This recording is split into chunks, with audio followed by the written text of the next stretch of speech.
साथियों नमस्कार, जय भीम।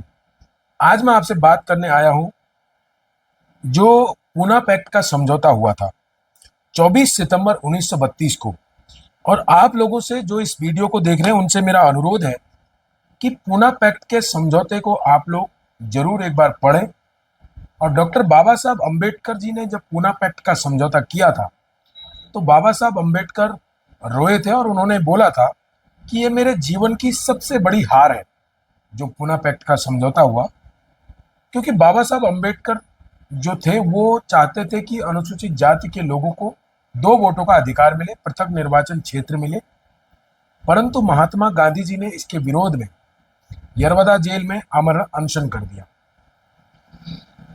इस समझौते पे बाबा साहब को साइन करना पड़ा, वो भी तब जब बाबा साहब डॉक्टर अंबेडकर जी को तमाम समाज के उन लोगों की जो नहीं चाहते थे कि इस तरीके का कुछ समझौता किया जाए, तो उन लोगों ने ये बाबा साहब को चुनौती दी कि अगर आप महात्मा गांधी जी को कुछ भी होता है तो हम आपके समाज को गाजर मूली की तरह काट देंगे।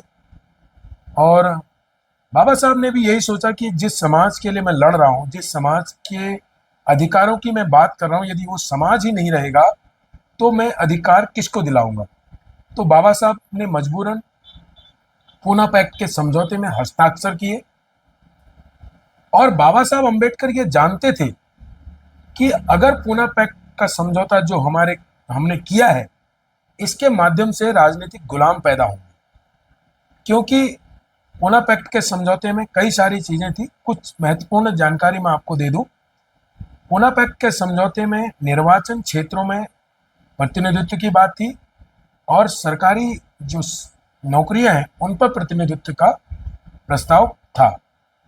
तो डॉक्टर बाबा साहब अंबेडकर जी चाहते थे कि जो अनुसूचित जाति के लोग हैं, यदि उनको पृथक निर्वाचन क्षेत्र मिले या 2 वोटों का अधिकार मिलेगा तो वो अपने समाज के हक और अधिकार की बात करेंगे। ये आज देखने को मिल रहा है। आपने देखा होगा केतन हत्याकांड हुआ।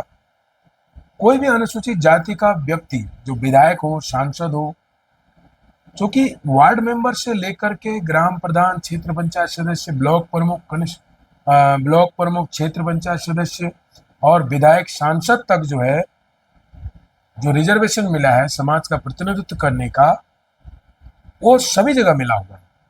परंतु जब आपने केतन हत्याकांड देखा, जब समाज के लोग अगर वहां कोई गए भी, अनुसूचित जाति के लोग, तो समाज के उन लोगों में ये सिक्योरिटी नहीं थी, क्या ये हमारे केतन को, हमारे बच्चे को न्याय दिला पाएंगे।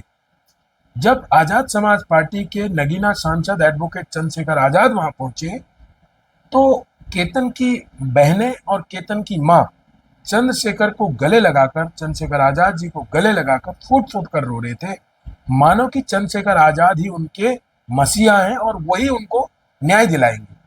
आखिर ऐसी परिस्थितियां क्यों आ गई कि उत्तराखंड का कोई भी जनप्रतिनिधि, कोई भी व्यक्ति का भरोसा, उस परिवार का भरोसा हासिल नहीं कर पाया।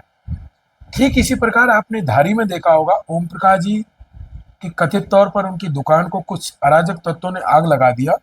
और जब हम वहां पर गए, हमने आंदोलन किया, तो लोकल स्तर के जो जनप्रतिनिधि थे उन्होंने, उस गांव के ग्राम प्रधान और क्षेत्र पंचायत सदस्य तो आए थे, लेकिन अन्य गांव के ग्राम प्रधान से लेकर अन्य जो जनप्रतिनिधि थे, जो पूना पैक्ट समझौता के तहत उन रिजर्व सीटों में जो प्रतिनिधित्व कर रहे हैं, जो समाज का नेतृत्व करने के लिए उन पदों पर बैठे हुए हैं, उन लोगों ने उस आंदोलन से दूरी बनाई।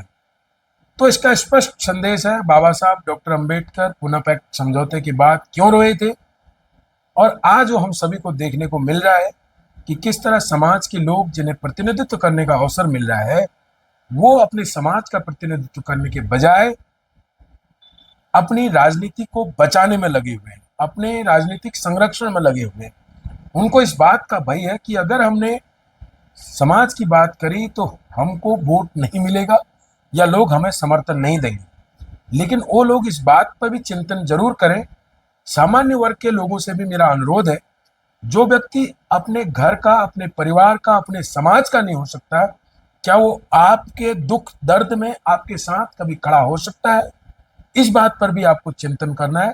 और मेरे सभी समाज के वर्ग के लोगों से अनुरोध है कि इस तरीके के लोग जो अपने समाज के जिन्हें नेतृत्व करने का अवसर मिला, यदि उनकी ही बात नहीं कर सकते हैं, तो विपदा के समय जब परिस्थितियां आपके अनुकूल नहीं होंगी, जब आपके लिए हक और अधिकार की बात करनी होगी, जब आपके बच्चों की शिक्षा, स्वास्थ्य और रोजगार की बात करनी होगी, तभी मुझे नहीं लगता कि ये लोग जो अभी आंदोलनों से दूरी बना रहे हैं, ये कभी आपके बीच आपकी समस्याओं के समाधान के लिए आ पाएंगे।